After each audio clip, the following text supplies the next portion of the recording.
I get asked a lot why I continue to focus on Central and South America when there are so many other places in the world where there are issues going on. Well, I think it's probably a good idea as a channel creator to stay with what I know. And having been stationed down here, this is the area of the world I know. The reason I speak of the Fitzgerald and the McCain was part of my job was to figure out when people are lying. And the first thing I ever saw was Admiral O'Coin's press conference regarding that issue, and I could tell right away the man was. But I also make this allegation that while a lot of people don't believe this affects their everyday life, it does. Every single day. What goes on in this region, Venezuela, Colombia, Panama, affects your life. And it's something I've hesitated to speak of. I've talked about it in passing, but this war down here is more than just drugs. And it's more than just oil. You see, this is the root of the whole problem, going all the way back to the 60s. These big U.S. corporations went down there. And because nobody was watching, and nobody basically cared about the indigenous peoples, they pretty much reinstituted slavery. And hired locals and gave them guns to enforce their will down there, basically. So every time you go to the grocery store and you walk through the canned fruit aisle or through the produce aisle and you see the name Chiquita or Del Monte or Dole, I want you to think about this. That in order to get those things to the shelves here, there were people with guns gunning down people who simply wanted 8-hour days, 6-day work weeks, and written contracts. Excuse me. Those were the big stopping points. When they asked for that, they got gunned down. It's even this corporation, too. Sugar is a big deal down there, and there are vast swaths of Colombia that are still very lawless. It's better today than it was then. But it's not something that's widely in the consciousness of Americans. This last election, something changed. The people that were classically conservative started speaking in a way that kind of got my attention. They were talking about wanting a sense of nationalism again in this country, wanting a push away from globalism, away from big corporate interest. And that was kind of a new thing from the right. It really was. And so I thought maybe, just maybe, if I brought up this subject, there might be an ear to listen to it. Because it's really kind of the root of the whole problem down there between Colombia and Venezuela. And it's not a new story.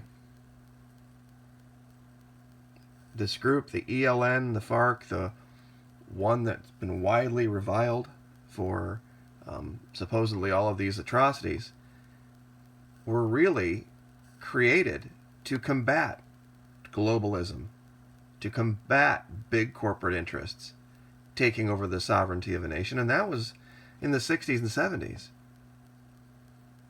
So these guys have been on your side for a long time.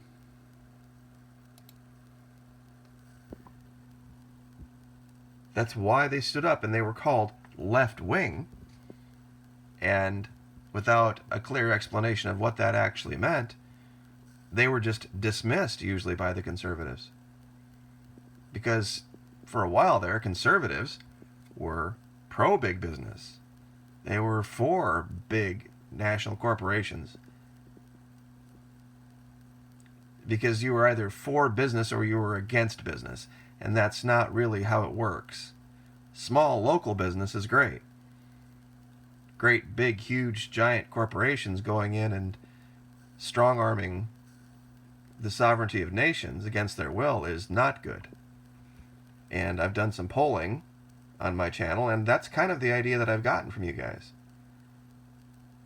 Is that I don't think any of you are the type to sit around and just wait for a government check, but I also don't think that you're going to just allow big business to come in, regardless of price or how nicely they have their store shelves lined,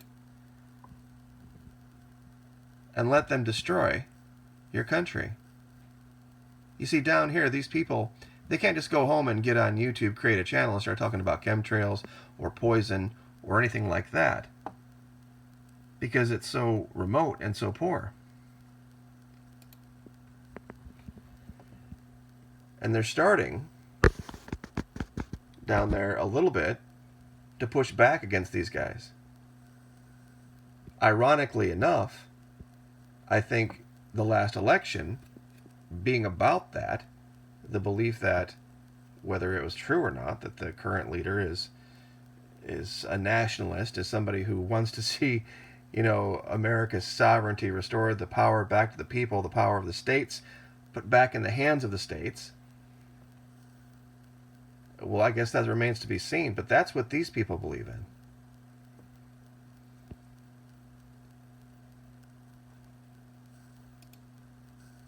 It's going to be an interesting weekend because the elections down there are just like what they were in Venezuela last weekend. And I hope folks can, pardon me while I look for what I was looking for here, understand what the arguments are. And I found this on Telesur, and I thought if you really wanted to speak in an educated way to contradict the mainstream media story, if you're out and about and you're around with your friends and you hear this story and they're laughing about Venezuela and the dictator and all this kind of stuff, that you could be armed with actual information, with a way to shoot down that narrative. And Telesur has actually done a fantastic job here. Number one, there is no democracy, allegedly, in Venezuela. Fact, in Venezuela, 23 elections have been held since 1998. Percentage of participation in the last two decades overall is above 70%. Higher than the U.S. And for 11 years, Venezuela has been using electronic or automated voting. Number two, and this is going to really surprise you, the elections are arranged by Maduro. Well, given the fact that he's only been in power for 3 years, that would be kind of hard to do. But the national public power is divided into legislative, executive, judicial, citizen, and electoral branches. So they have 5 different branches, unlike us only having 3. There is economic crisis. Well, I've said, yes, there is. But here they say, we must differentiate the crisis generated by the governments themselves, like Macri, and neoliberal policies in Chile, I believe Macri is, or Argentina, from the crises, I'm sorry, today we've got some issues in the air, induced by national and international financial sectors led by the U.S. government against Venezuela through freezing of accounts, sabotage at the exchange rate, extraction of paper money, hoarding, shortages, and media war. And I've delineated all of this. They've built 2 million homes down there in the last 5 years and directed the delivery of food to more than 6 million families. And that's all verified and true. Migration and political exile. Mexico, 41 million Mexicans live in the U.S. It's a hell of a lot more as a percentage than come out of Venezuela. 5 million Colombians live in Venezuela. When you talk about all these countries that denounce Venezuela, and this is what we'll leave with. Mexico. 1,035 journalists murdered in the last 15 years, more than 50 in 2017. Highest number of intentional deaths to silence investigations. Colombia. We've talked about Colombia till we're blue in the face. 7 million people displaced internally because of the paramilitaries. Brazil. The current president of Brazil is banned from running again because of a corruption scandal, and his approval ratings are in the single digits. Argentina, basically the same thing. What happened to Argentina was what the U.S. was trying to do to Venezuela. Same thing in Spain. So when you can find this on Telesur, and we've covered this and we've shown this, the government trying to give out rabbits, and it was such a failure because nobody needed them, and nobody knew anybody who needed them. And they are going to, mark my words, stand back up that oil production. They will. And there's going to be people come in to do it now. And they have allies. China, Russia, Turkey, India. Check this out. They're basically going to be bartering oil for food and medicine with India. And check this out as well. Remember what I said about the... sorry about the ad here. Give me 1 second. Of course.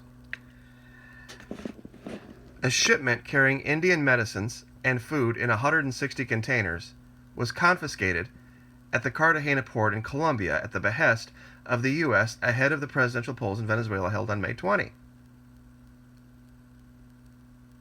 Now, think about that for a minute. There is a private container ship stopping in Colombia, dropping things off on its way to Venezuela, and the Colombians seize it and take medicine and food destined for sick, hungry people in Venezuela. I don't know what more to say about that other than, and this is the Economic Times. This is not something it's not some hack website. So I guess that just brings us back to here. That this is going to become more and more important to the people of the United States. And as we see tensions ratchet up, people are going to be called out. And they're going to have to make a decision as to who they side with and what their priorities are. So, 13 minutes, I will leave it there. Like, share, subscribe. Everyone have a great weekend.